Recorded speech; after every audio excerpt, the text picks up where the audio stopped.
When we ended the year, we were right at 56,120 for our overall enrollment. And then you can see it broken down by the levels that we serve, as well as ethnicity. And then, of course, 80% of our students are economically disadvantaged. We're the 16th largest district in Texas. Just to put it in perspective, we're larger than Atlanta Public Schools, Boston Public Schools, and many large cities across the nation. So just to let you know, we are a large school district in Texas and still enrolling. Everything we do in Pasadena ISD is tied to our strategic plan, or the 6 goals. In your folder, if you'll open that up on the left-hand side, is a copy of our strategic plan. And many of you served on that committee perhaps, or you know other friends or family members who served on that committee. But again, what we do in Pasadena ISD, we always tie back. We held a meeting in the spring to revisit that. Just annually we look at that. And Darla Massey-Jones is here. If you'll raise your hand, Darla. She headed up, or spearheaded that initiative as far as organizing the information and the committee members and getting the feedback from all of our stakeholders. So we're very proud of that document that you see there. Now to talk about our fiscal transparency as well as our accountability. Our CFO is here, John, and you're going to hear from him in a little bit. But for the last 14 years, we've received a superior rating, and that's from the FIRST, or Financial Integrity Rating System of Texas. And of course, it shows that we're doing our part to, of course, maintain and provide with the allocations that we have available for instructional purposes. We have not raised the tax rate in Pasadena ISD in 10 years. Of course, we've been able to manage the budget and maintain our fund balance. And even during the recession and after, we've held steady. We're a self-funded school district. Our insurance, but even with the rising costs, and any of you who are having insurance or in a business that provides insurance, you know this is a challenge for all of us. But we've been able to hold steady on our premiums as well for our employees, which is very important. The district's also done things. We've tried to turn over every stone, every rock where we can find revenue, whether that's selling excess property, renegotiating contracts for utilities and other things, maximizing our federal revenue in the form of shards as one example, or evaluating, contracting out maintenance, food service, and transportation. So those are things that have been done, and there's even a longer list than that. So why did we ask you here? Well, first of all, we are going to talk about Proposition A and the bond, but before we do that, I want to make sure we're all clear on what the school district is facing and what we're asking of our public and our community. So for the last 4 years in Pasadena ISD, we've ran a deficit budget, this year being a $22 million deficit budget. So we're asking our voters for a tax ratification election in November.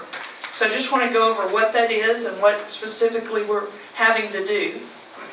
This is an election where our Board of Trustees calls for voters to approve a tax rate higher than our current $7 M&O tax rate.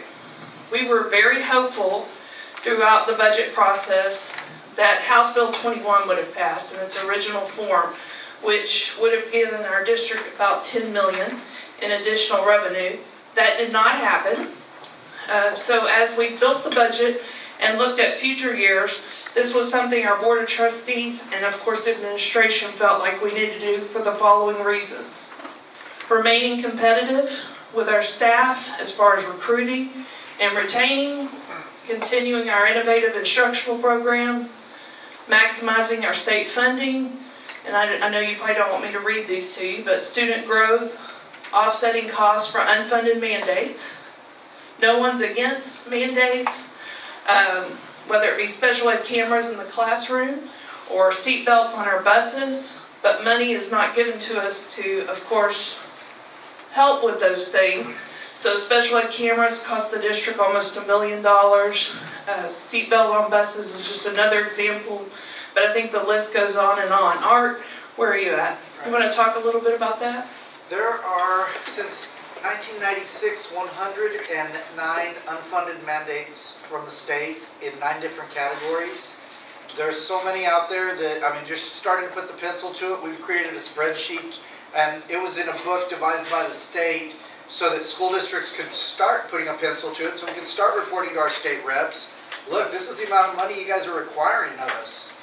And, I mean, the numbers just, I mean, it's incredible. Once it's all tallied, it's gonna be an incredible amount of number, but it's 109 different items in this book.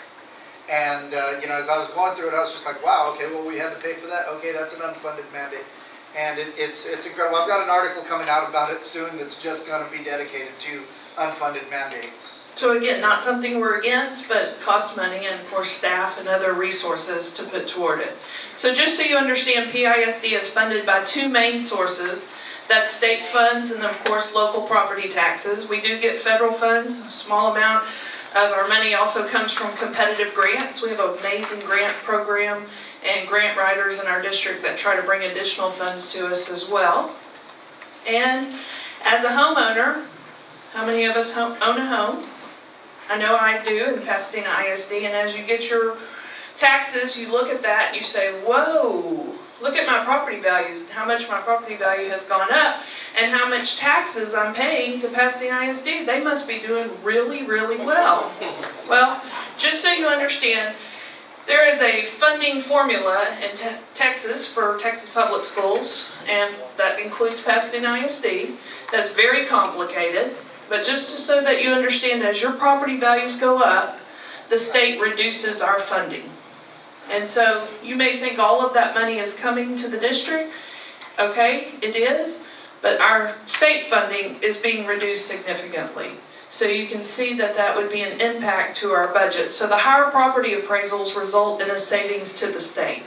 So we just want to make sure you're aware of that. Again, being able to remain competitive and recruiting and retaining our staff is critical. This is my starting teacher salary for Pasadena ISD, $51,779. These are all the districts that touch us or are contiguous to Pasadena ISD. Houston, Clear Creek, Pearland, you can see, Deer Park, and then Galena Park at $54,000. And those are starting teacher salaries for this school year. So what are we proposing in this proposition? We're asking for the maximum, which is a 13-cent increase to our M&O. So we would not go back to the voters if they were to approve this for any additional increase. But that 13 cents, again, would go on the M&O side. So this is very important to understand. I think some people have it confused. But the M&O side pays for our utilities, our payroll, maintenance of our facilities, upkeep, our day-to-day cost. And our INS side is payments such as the district bonds. Just like you're a homeowner and you have a mortgage with a principal and interest, the INS is used to make payments on those district bonds. So currently, our M&O rate is $1.07, and our INS is 28 cents. And the additional 13 cents, if added to the M&O and approved by the voters, would put that, of course, $1.07 and 13 cents would be $1.20. I did my math and learned it in Pasadena ISD. But it would increase the local tax by $16 million. And then again, based on the funding formula, and we talked about how complicated that is, the state would then not only match it, but would match it by $20.7 million, giving us a total increase of 36.7. So again, voter approval would provide the additional monies, but if we don't ask the voters to approve this, we're still leaving that $20.7 million on the table that's available to us. This is where our tax rate is, $1.35. So I think this is an important slide for people to understand. And if you open up again in your folder on the right-hand side, there's a one-page handout on this as well. But you can see Pasadena the second from the bottom. You can see where other districts fall as well on their 2016, 2017 tax rate, whether it's Clear Creek, Klein, Katy, Deer Park, Crosby at $1.67, but currently we're at $1.35. We're asking voters for the 13 cents, would then put it at $1.48. These are all districts that have already asked their voters to do just the same thing, pass the TRE, and it has been approved. So that includes districts like Deer Park, Friendswood, Galena Park, Goose Creek, Humble, and you can see the list of additional area school districts. So, how does that impact me? Because that would be the first thing I want to know. Well, first of all, for the average homeowner at $130,000 appraised value, it'd be about $9.97 a month. Cost of a large pizza, or 33 cents a day. By the end of this week on Friday, we'll have our full website up for all citizens, all voters, of course, all stakeholders to look at. They can put their own appraised value in, whether that's for their home or their business, and see what the impact would be. But this is just an example. And of course, if you're 65 or older and you've applied for the exemption or disabled and applied for that exemption, your taxes are frozen and it would be no rate increase if this were to be approved by the voters. So no tax increase for citizens over 65. So very briefly, if we pass it, of course, we'll gain the $36.7 million that I explained. We'll also continue to, of course, have the programs and opportunities. We would not be reducing staff, and we would keep ahead of the cost factors affecting school districts across Texas. If voters do not approve it, then of course the district will not get the benefit of the $20.7 million that we talked about leaving on the table from the state. Of course, we will operate on a deficit budget, or we'll have to reduce programs. We may have to reduce programs and staff. That could be required. So, I wanted to explain that. Not that that's what you're invited here for. You're like, hold on. I was invited here to talk about the bond. Then this crazy lady's talking to me about this. Well, honestly, as we talk about this, if the tax increase does not happen, okay, then we're dealing with one thing. But if it does get approved, and we still have the facility needs that we currently have in our district, we would use all that additional revenue for things other than instructional programs, students, and of course keeping a competitive, very talented staff that's in Pasadena ISD.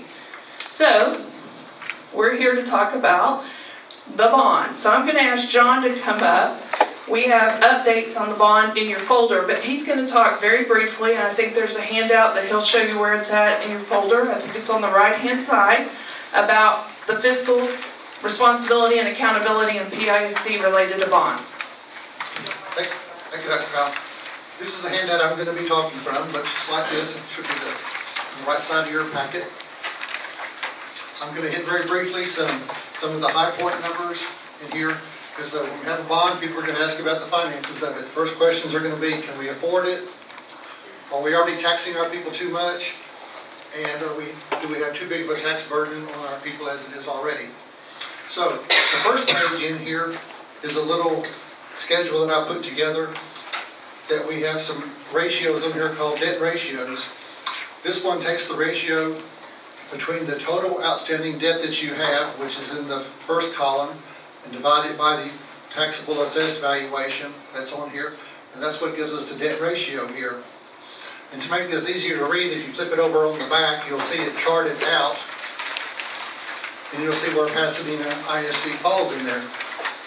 And at first look, you may say, whoa, Pasadena has a fairly high debt ratio. And that's a true statement. We do have a fairly high debt ratio. But the reason we have such a fairly high debt ratio is because we're a property-poor school district. Our assessed valuation is low compared to the Deer Parks and LaPortes and Sheldons and those people like that. So, if you flip over to the next page, on page 3 in your handout, this will help explain some of that. This is our adopted budget for 17-18, and here again, since we're a property-poor school district, the state funds part of the debt service, the INS that we pay every year. And if you look over here on the column that's entitled Debt Service, you'll see our local debt service is about $32.8 million. And under the state resources, it's $17.5 million. So what that tells me is, as we sell our bonds and have to make our bond payments every year, the state helps us make our bond payments since we're property poor. So looking at this, the state funds over 34% of the debt that we pay every year. So that kind of counteracts the slide here that makes our assessed valuation look a little bit high compared to the other folks. Being property poor, sure you're going to be high, but we get the subsidy from the state, so that offsets that. The next question we get has to do with the debt per capita. And what I'm looking at there on that page is dividing that our population of the district by our outstanding debt. So you can see the debt per citizen of Pasadena ISD. And here again, we have that charted out on the next page so you can read it a lot easier. And the debt per capita, you can see Pasadena on the far right-hand side, very, very low. So here again, the debt burden on the citizens of Pasadena ISD, very low compared to all these surrounding school districts on the list. And the last comparison I have on here is the debt per student compared to other districts. And here again, you'll see that charted out on the very last page of this handout. And here again, we're very close to the bottom as having one of the lowest debt per student in the area as far as our debt. So the bottom line is we're not overtaxing our people. We don't have a heavy tax burden on our constituents, and the numbers speak for them. And the big thing behind this bond issue, and I'll reiterate, and Dr. Crowell will say this a number of times, our current INS rate to pay our debt service is 28 cents, and that rate will not increase from this bond issue that we're proposing, $135 million. No tax increase on anybody for this bond issue. And that rate has not increased since 2004, as you can see on the slide for INS side. So let's talk about the great work you did last time as a committee and give you some information about the update. First of all, we were able to include in that package the Dobie 9th grade campus. Pomeroy, Ellis Smith, and May Smith were placement campuses. Sam Rayburn, Pasadena Memorial, South Houston, and the Dr. Kirk Lewis Career and Technical High School had an addition. So I'm going to highlight those first. This is a picture of Dobie 9 campus, which will open in January, which will relieve crowding at the current Dobie High School. I think as of today, they have a little over 3,800 students, and they're still enrolling. That's larger than most Texas cities, just to put it in perspective. This is a picture of Pomeroy Elementary, a beautiful campus that was in phased construction, but opened its doors Monday to smiling students as they came into their new campus. This is LF Smith, also opened Monday, and welcomed students as replacement campus as well. It is not like the LF Smith I attended, but it's an ideal learning environment, we'll say that. And this is May Smith Elementary. It's under construction at the old Burke Road Church of Christ location, very near Sam Rayburn High School and the current May Smith location. But it will open in the fall of 2018 for students. Right, Kevin? Right. Okay, good answer. No, not May, it will. No, May. Oh, it'll open in May, okay. Like, no, that's not the right one. Okay, early college high schools editions. Beautiful South Houston High School, turned out wonderful. Kids started in there Friday, actually, because our freshmen came back a day early. They were excited about this opportunity, not only the program, but the building provided by the bond. Pasadena Memorial, we renovated, reconfigured. There were a lot of revisions done to the old LP Card Center as we built a new career in tech. So we utilized that building space. And then Sam Rayburn has an addition as well. And then Lewis Career and Tech High School. This was an addition that the voters approved. We have high demand for that program. Last year we had about 518 students receive industry recognized certifications, and that was in 15-16. And then in 16-17, believe it or not, we had over 1,600 recognized certifications, so we tripled that number. So we're really proud of students and what they're doing as they come out of school. So these are some projects that were not funded. And you remember Intermediate 11 being part of the bond. If you look in your folder, I believe there's a letter in here that many of you received at the time that we realized construction costs. which side is that on? The right-hand side. It's right behind what the board receives. This is a report they get each month on how our bond program is going. So I gave you a copy of that as well. Gives you some more opportunity to know exactly the progress of the 2014 bond. And then there's a letter dated February 29th of 2016 that addresses Intermediate 11 and the reasons of delaying the progress on that campus. One of those reasons being construction costs. So Kevin, do you want to talk just a minute about construction costs and what happened there? When we budgeted for these, we were budgeting around $155 to $165 a square foot, and we were factoring in inflation.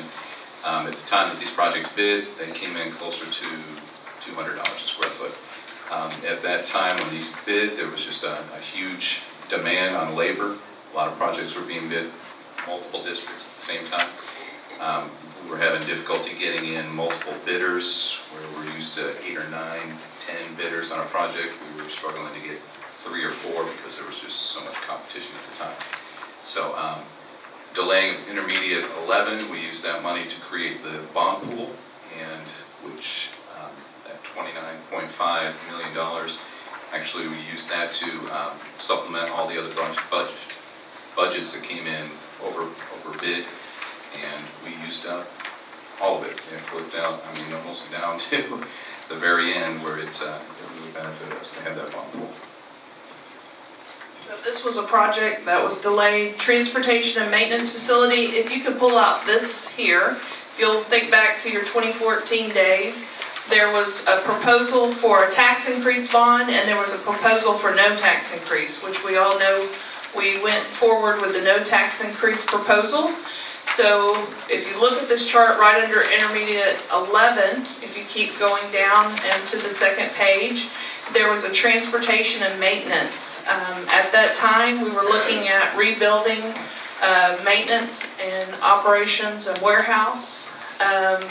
We still have a great need to do that. And so this committee will be talking about those needs, but it was a project that was not funded. At that time, we were estimating $11 million, you can see from the chart, to rebuild a maintenance department on the current LF Smith site.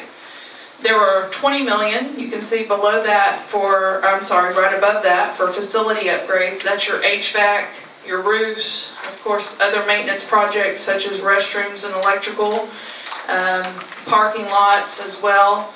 And technology, safety, and instruments are all things that we have some folks here that are the experts that want to talk about the needs in those areas as well. So I'm going to let Kevin, I had you sit down, then I'm having you come right back up, but I'm going to have you talk about some of these things that we're still facing today in 2017 as needs in the district. Thank you. First of all, I'd like to thank all of you who worked on the strategic plan, because I really believe that has brought a lot of the maintenance issues to the forefront, and I appreciate Deanne and wanting to bring these forward as potential projects for the new bond, because it's definitely needed. So I think there is a handout on the right-hand side of your packet that lists some of the potential projects. And we'll just start at the top with the bus purchases. We are behind on replacing our bus fleet. The board was gracious to go ahead and allow us to purchase 20 buses ahead of the bond, and that would be reimbursed by the future bond. So we moved forward with those orders to get those placed, because we have a desperate need for new buses. And then we're proposing to purchase another additional 12 buses for phase 2 of the bond. New schools, of course you'll see Intermediate 11. We've increased the budget for that. Right now we're allotting for $210 per square foot. We've talked to many people out in the field, architects, and we feel confident with that price when this would bid that should hold us. Replacement campuses, we've gone through, and with my facilities team, maintenance, Steve Rice, we've gone through and prioritized which of the elementary schools would be next up for replacement. We've talked about all these in the past, but in the previous bond, POMEROY, May Smith, and Ella Smith rose to the top. These would be the next 10 elementary schools that we're recommending.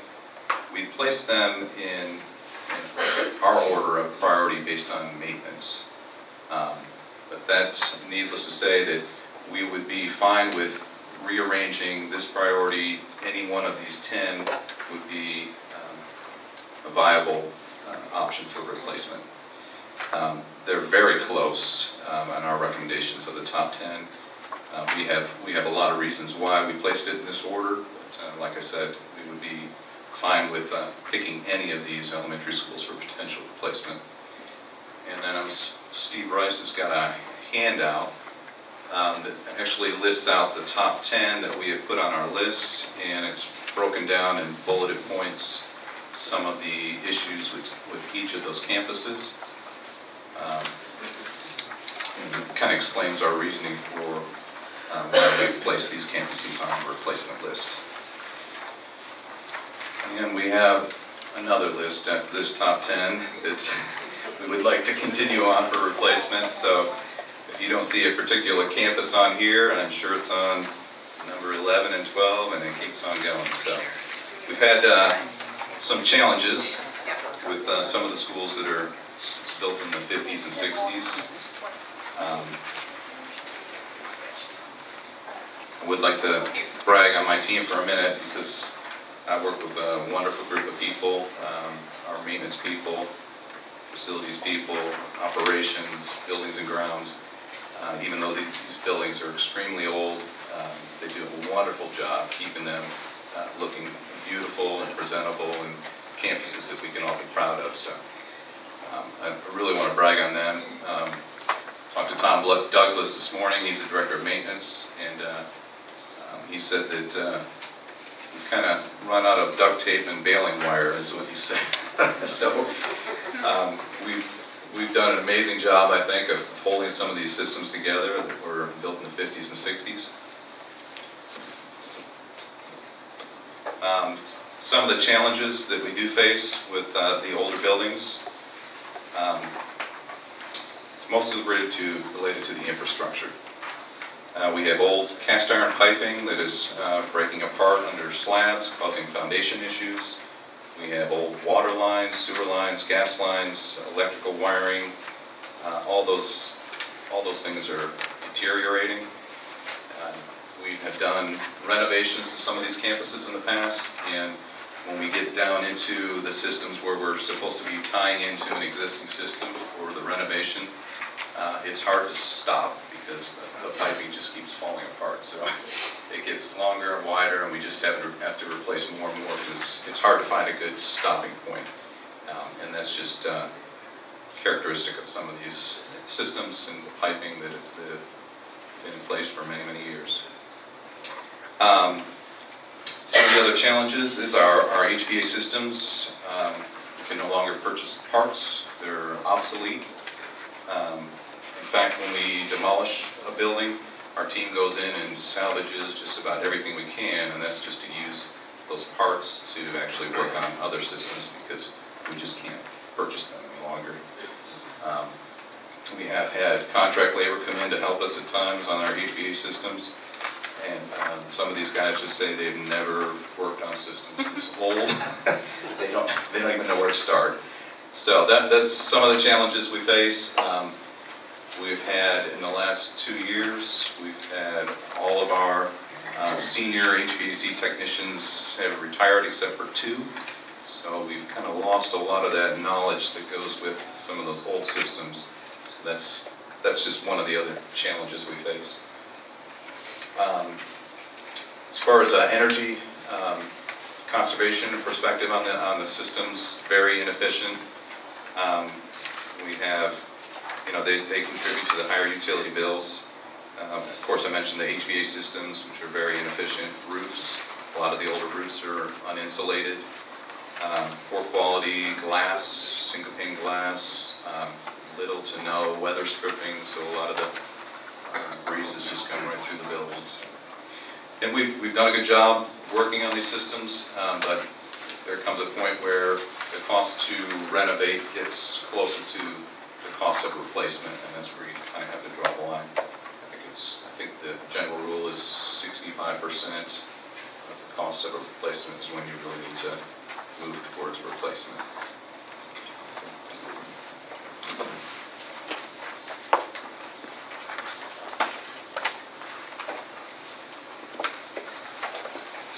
So that covers some of the concerns. We have science renovations that are greatly needed in some of our high schools. We've listed roof replacements. We have many more on our list than just these here. We've kind of listed our top priority on roof replacements. The last time we did a major roof replacement project was back in the 90s. We did 30 to 35 roofs. All those roofs now are needing to be replaced. So we're kind of behind on a major push to do roof replacements. A lot of times we'll just do coatings and repairs on top. You can only do that so long, where you get so many layers of coatings on top of the existing roof, and then building codes say you have to tear it all off and replace it. So we're at that point for many of the campuses where we can no longer put additional layers on top. We just have to tear it all off and replace it.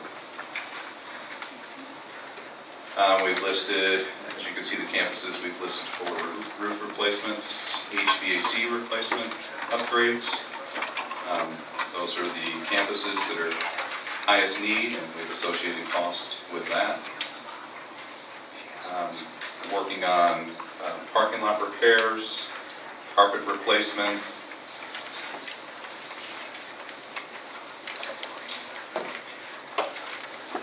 And then we've got some safety facility upgrades, rooftop protection, which is needed for our men that are working up on the roofs. We've got some old antiquated elevators that need replaced. And as you can see, we have parking lot lighting, LED retrofits, additional lighting at the ag barns, and some fire alarm upgrades. We've also listed out some of the athletic facility upgrades, new scoreboard, veteran stadium, new track resurfacing at the stadium, and new LED lights at the stadium. So, like I said, I'm very grateful that we're able to even talk about these issues. Strategic plan, I think the service departments weren't really even factored into previous strategic plans, so this is a really great opportunity for us to get ahead of things, kind of get caught up on some of the things that are just desperate needs. So, thank you very much. Yes, we have more needs. If you learned your math wherever you learned it, you know we have more needs than 135 million. So just by John giving you that number, this will exceed that number. So that's why you're here, to make recommendations and suggestions. And of course, we're going to be surveying all of our stakeholders, parents and community as well, throughout this process. So we're just sharing with you some of the most immediate needs. So next on there was technology. You can see from the past 2014 bond, there was about 13 million that was cut out. So I'm going to have Arthur Allen, he's our CTO, over our technology and Pasadena ISD, and he's going to come up and talk about some needs that exist for continuing technology integration. Let's go to the second page of the handout before we talk about the first page. And I put this in here so you can see how we try to plan in the event that the funds don't come in at the level that we expect them to come in. And so if you look down in that left-hand column, you can see I listed a number of things that we have. So like student one-to-one computers, teacher computers, and then classroom computers to 1:5 ratio, like that. And then if you go across, look back up at the top and go past that blue line, you can see if we replace 10% annual, that's what it would cost us. And 15% annual, 15% represents about 6.6 years, and 20% represents about 5 years. That would be the idea. So let's go back to our first page. And I just want to focus on a few areas to give you a feel for what we're facing. First of all, we still have about 2,500 2010 and earlier computers that we haven't retired yet. And we have quite a number of 2011. When you look at the number of computers that we have, we really need to be, shooting for about 8,000 a year to be able to replace like that. But let's look at, if you look at the bottom down where I have, at the very bottom, the third and the second to the last lines, you'll see elementary classroom computers. So to replace those on a 5-year cycle cost us about $675,000. So, and then the student one-to-one devices, we have quite a number of those. That takes about 3.06 million, like that. So when you add those two together, you really get about 4.3 million if we want to replace those on a 5-year cycle. And then if we go up, and where I have the next blue line, go up and see where I have the next blue line. That's the teacher computer and presentation station. And to replace those on a 5-year cycle, well, that's actually on a 6-year cycle. So to replace those on a 6-year cycle is about, I'm just going to say $600,000, 598, like that. And when we add that to the total, we wind up with that 4.3, like that. Now, I did a whole lot of figuring, and I was going to do like John to tell you all these numbers, but I didn't do it. So if we go to, instead of a 5-year cycle, if we go to a 6-year cycle, we save about $1 million a year that we would save by doing that. Ideally, we try to stretch the equipment out so that we can use it, but the life cycle of devices, particularly student devices, that life cycle has changed. The days of 6 to 8 year, desktops that are going to stay around, that's gone. We have to try to do, 4 to 6 years. If we get 5 years out of it, we're really doing good. And that's just the way technology is going. Those days are gone. So we're doing the best we can as far as trying to be sure, we take care of the devices, and we do buy warranties with them. So we try to offset, some of the damage that's going to be inevitable when, you have in the hands of students and things like that. Okay, so before we go on, I think it's time for y'all to tell us a little bit of information, because some of you are looking like you've gotten overload, and I understand why. On the center of your table, there's a paper. So if you'll pass those around, I'm going to ask Troy to come up and explain what we're asking you to share with us now at this time. There's pens in the box there in the center of your table as well, if you need something to write with. And he's going to go over this quick activity with each of you. Excellent. Thank you, Dr. Powell. Gaining input from you, from all of our stakeholders, from our community, and from our parents is the most critical to us, because we are here and we want to hear from you.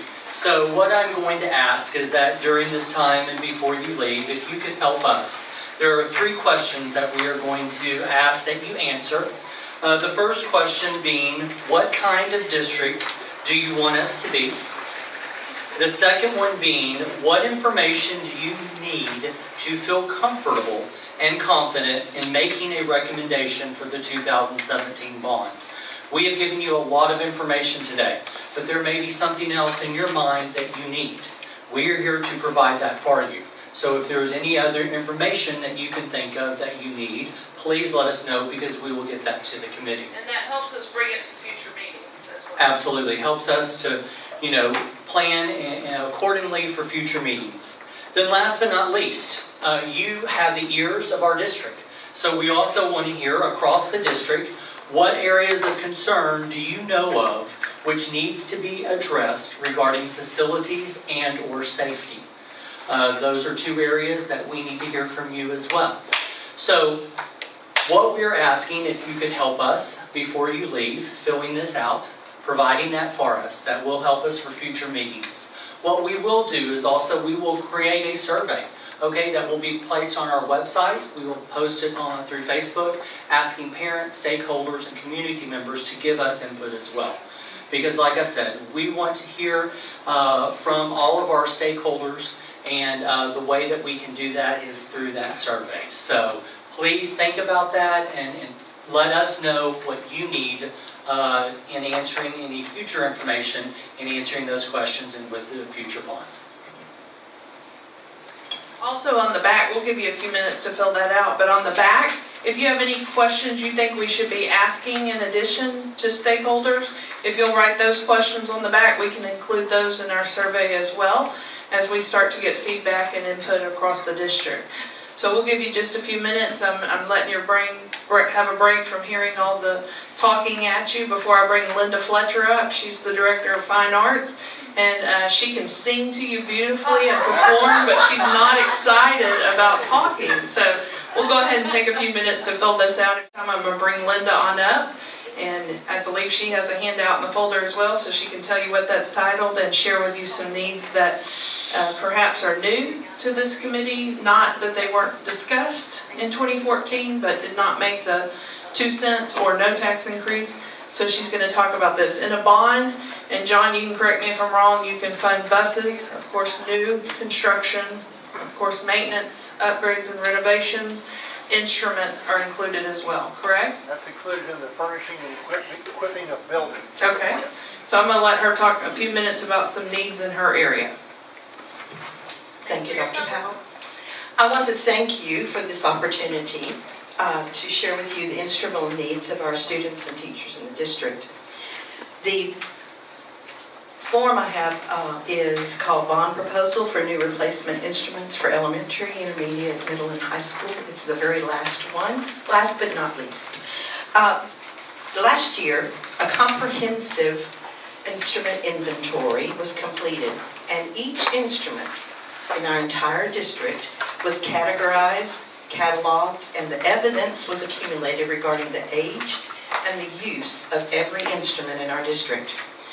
With our student growth in the fine arts programs, our instrument inventory cannot keep up with our growing student needs. In checking with a few of our surrounding districts, I found the following districts have all gone to their voters requesting to use bond monies to replace their aging instruments in their programs. Deer Park, LaPorte, Galena Park, Klein's last big bond, they received $5 million for over their 5 years. Clear Creek last bond received $4 million over their 5 years. In our district, over 91% of elementary through high school students, K or pre-K now, through 12 are involved in a fine arts program. From middle school through high school, 5th grade through 12th grade, we have 89% of all of our students involved in a fine arts program, which I'm excited about. 60% though, from our inventory, 60% of our instruments we have found in poor and unplayable condition and have been in use between 25 and some 40 years old, we have found. Instrument manufacturers, the large ones like Conselmer, the things that you've heard before, tell us the normal lifespan of a school-owned instrument that's played every day is usually, depending on the quality of the instrument, between 3 to 15 years. We do our very best in repairing and keeping them up, get 20 to 25 years out of most of them. The cost of continuing to repair these aged and damaged instruments often exceeds the cost of trying to replace them. And that's where we are at this point. All of our elementary schools, except for some of our newer campuses, have the ORF instruments, and those are debarred, the metal barred instruments, little ones and the wood ones that they use every day with their students. Most of them haven't been replaced in 30 years. They keep trying to repair them, and they keep losing bars, and so that's what part of it is requested. And over the past 15 to 20 years, a large percentage of the Pasadena ISD students are financially unable to provide their own instruments. You can find in the packet, on page 2 and 3 of your packet, the breakdown of our proposal, starting on page 2, by all the high schools, intermediates, middles, and then each school individually on the pages behind that from our instrument inventory that we did all last year. The estimated total at the bottom of $4,230,100 for expenditures was obtained by taking the instruments in our district inventory that were in poor or fair condition and recommending that those instruments be replaced. In 2017, 4 out of our 5 high schools and 9 out of our 10 intermediate schools will have significant portions of their musical instrument inventory purchased at least 30 years ago. Even though our middle schools have been recently built within the last 11 years, most of their instrumentation has been passed down from their intermediate schools, from their intermediate programs, feeder programs. I hope this information has provided you with an understanding of our current instrument inventory, and I thank you for this opportunity.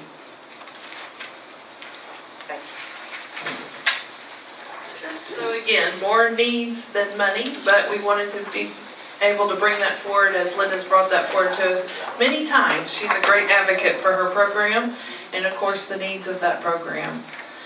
So we are asking a commitment from you and from others who want to join us in discussing these continued needs. We would like to tour some of these possible replacement campuses on September 6th. And I know a lot of you work and have other obligations, so we want to offer 2 different times, a morning time where we provide a light breakfast and then go, and then an evening time where we have a light dinner available for you, and then of course that would be the same exact thing that the morning group sees. So we would just ask for some feedback from you on when and which time you could attend and if you could attend. And we'll do that through email. September 14th, of course, is another future meeting that we would like to discuss further the proposition of the bond proposal and what specifically the needs that need to be addressed. And some of our survey results will be back by then from our community stakeholders as well as our parents, and we can review those as a group. And then, of course, September 21st, and we've tried to make these at different times for the purpose of different people's schedules. Provide a light lunch for you there as well, maybe perhaps on your break. And then any other meetings, we'd like to use electronic communication as a form, as well as input from you through that means as well, and then see where we go from there. But these were dates that we wanted to go ahead and put out there for the purpose of planning. And then, of course, the feedback that we want to get from you today is on that half sheet that is on your table. So I threw a lot of information at you, and a good question up here in the front from one of our wonderful parent volunteers is, okay, you're asking 2 things, and yes, I'm the crazy new superintendent that's asking 2 things. 2 things because one, I'll just be honest, when we have election, whether it's a special called election or whether it's during the general election, it's very expensive for us to participate, whether we partner with the department, with Harris County, which we are for the general election. It runs anywhere from about $74,000 to about $125,000 just to be on that ballot. So it's a cost savings to go forward and be transparent about the needs of the district and give voters the opportunity to either approve or not approve the propositions that we're asking. So we're going to have to be very clear in our communication.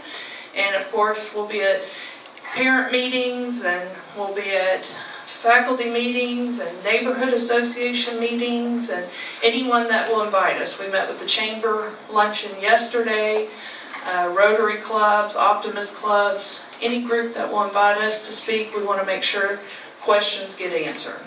So last day to register to vote, October 10th. These are the early voting dates, and then the general election date. So, a lot of information, but we're at the point where you can ask me questions, and then we have a lot of folks around the room that can help me with those answers, or I can provide those for you. So, you may be on overload right now and just want to fill out your survey and then ask those the next time you come, because you're going to take this folder with you and you'll have an opportunity to review all that and then of course ask more questions next time we meet. Who has questions now? Yes, sir. Intermediate number 11, where's that located? It's located in the Riverstone Ranch neighborhood. It backs up right to Green Tea. And I'll be honest with you, when we proposed that, the developer was saying that they were going to be able to build out that neighborhood in a very fast pace. That has not come to fruition, but just recently they contacted us again and said they're going to build about 625 new homes right in front of South Bend Elementary all the way to Hughes Road. And then right over on the other side, all the way up to Hughes Road. It almost goes to Pearland Parkway. In fact, those homes are located in Pearland. So that's where the location is. We're still looking at numbers, and we'll do the presentation at our next meeting. Lita Harrell is my associate superintendent that works with our South Belt schools. And so we're looking at how many kids show up at Thompson, how many kids are at Beverly Hills, and then even Bondi could be impacted by building that new school. So we're looking at enrollment numbers there, and we should have those by the next meeting. That's a good question. Others? Dr. Powell, do you Yes. have any estimates on the athletic facility upgrades, or we're waiting for information on that? We do have estimations. Kevin, do you have that for the scoreboard? And we're not talking about a jumbotron. I don't know how familiar you are with our athletic facilities. Well, golly, it's kind of sad when this mom over here goes to other facilities, and we're not talking about that. Unfortunately, our sound doesn't work, and if you've been to Memorial Stadium, it kind of had a lighted board where we could do some perhaps shout outs to Chick-fil-A for coming and providing sandwiches for the referees, or we could do shout outs to other businesses who maybe sponsored different things for our athletic teams. That's not working as well at this time, so we're hopeful on August 31st when we kick off for the first time for a varsity game, we can at least get the names of the schools up there, like South Houston and Pasadena, and of course, but do we have a cost for that? Yes. Quote for the scoreboard, $550,000. New track resurfacing, $850,000. New LED lights at the stadium, $150,000. What about the sound? I think that's it. That's Spectrum's quote for the entire package. Sound in there too. The sound's in there. Sound is pretty bad. It's really bad at this time, but what other questions? That's a good question. There were a lot more requests than that. If you're interested in what athletics asked for, boy, they came out strong advocating for their program. They would like turf on all the fields at the schools and all those things that other districts are doing that we're just not able to do. Yes, ma'am, did you have something? I said we need a new pool at VHI. Okay, new pool at VHI. Shout out there. It's been there a while, hasn't it? I know maintenance has dealt with many issues at that pool. My kids swim in it every day, so it's a huge thing for me. Sure. Yeah. So something you put on your survey, right? Okay. Yes, ma'am, Margie. Dr. Powell, I think in reference to the 2017 bond election, I think we really have to be very strategic and aggressive in really communicating the voting sites for our voters so that we can get them out to vote. And so whatever we can do to get the word out, put it out there, that's going to be very, very important, like that interactive. And that sounds great, having an interactive map where they could, of course, put in their location and where they can vote. Yes. That's great. Emery? You know, Dr. Powell, it's kind of hard to imagine. I don't know if everybody knows the demand on our facilities. I just had the joy of visiting 17 campuses, just to say, congratulations for coming back for a new school year. And of course, they want to show me things. And here I am over at one of our a wonderful facility, CTHS, and I'm observing two classes, not the same subject, two classes, teaching two classes in the same room. Try that on for size. And so there's even some needs at new facilities. So you can't just say, but at the same time, you've got to take care of old stuff. So this is a fine balanced act. I don't know what to do. It really, you got old campuses to replace, Kevin, and we got a lot of AC problems that are out right now, but I'm over at a new campus and there's needs still there. And if you bring it up, somebody says, oh, they've had their turn. It's time. Yeah, I don't know, Dr. Powell. You don't sleep at night, and I appreciate that. I really didn't sleep when we harvested the parts off the LF Smith HVAC system, and we took them over to South Houston High School to get them cool, and then we weren't sure if LF Smith was going to be ready on time. I thought, oh my goodness, what have we done?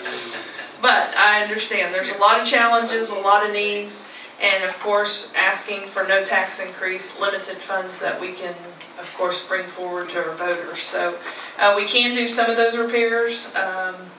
Whether it's aesthetic or whether it's mechanical through M&O budget.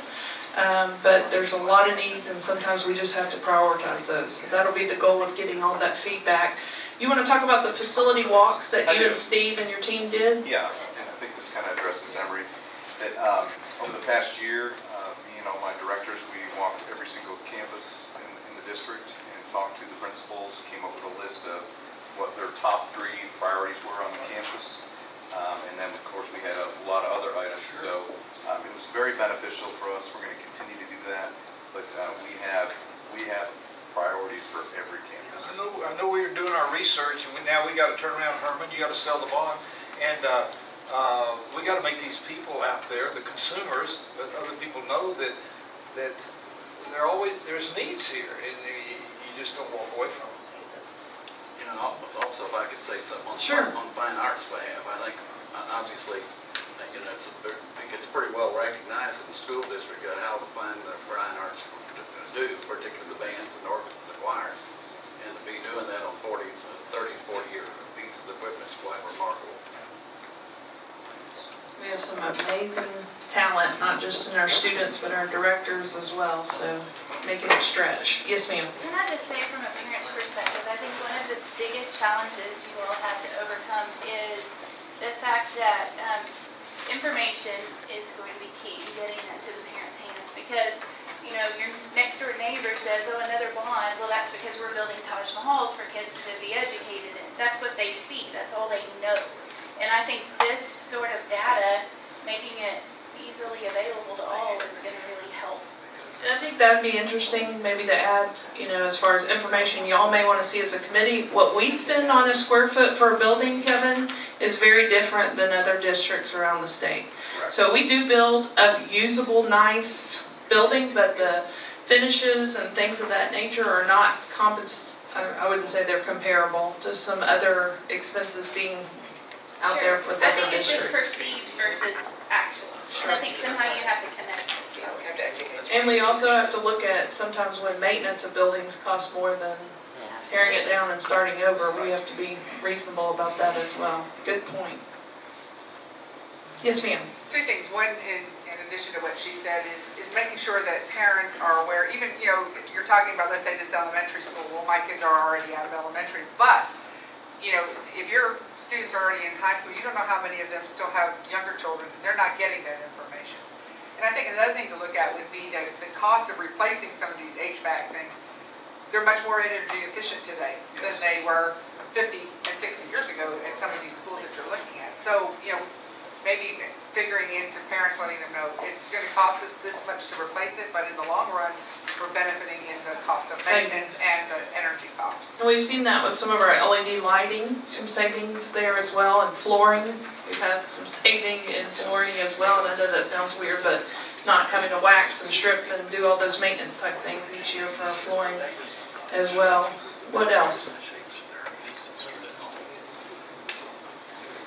Well, I want to thank you very much for your time. I want to hope to see your faces again when we join back together again. My email, if you want to write this down, is DAPAL. I know most of us just have our first initial, but mine is DAPAL, POWELL, @PasadenaISD.org. And I would love to hear from you anytime if you're just reflecting back on this and you have a question or a suggestion. This is going to be very important in the next few months to be very transparent, communicate well, get good information out. We have to stick to the facts and nothing but the facts, and we'll be doing that through the school district. But you can talk to your neighbors, your parents, and within your parent groups. So we want to put information in your hand to be able to do that. And we'll be going around as well to the campuses and different groups and organizations within the community. So thank you. If you don't mind leaving that half-page survey, we'll come by and pick it up. And if you want a cookie for the road or a soda for the road, please by all means take that. And thank you for your time.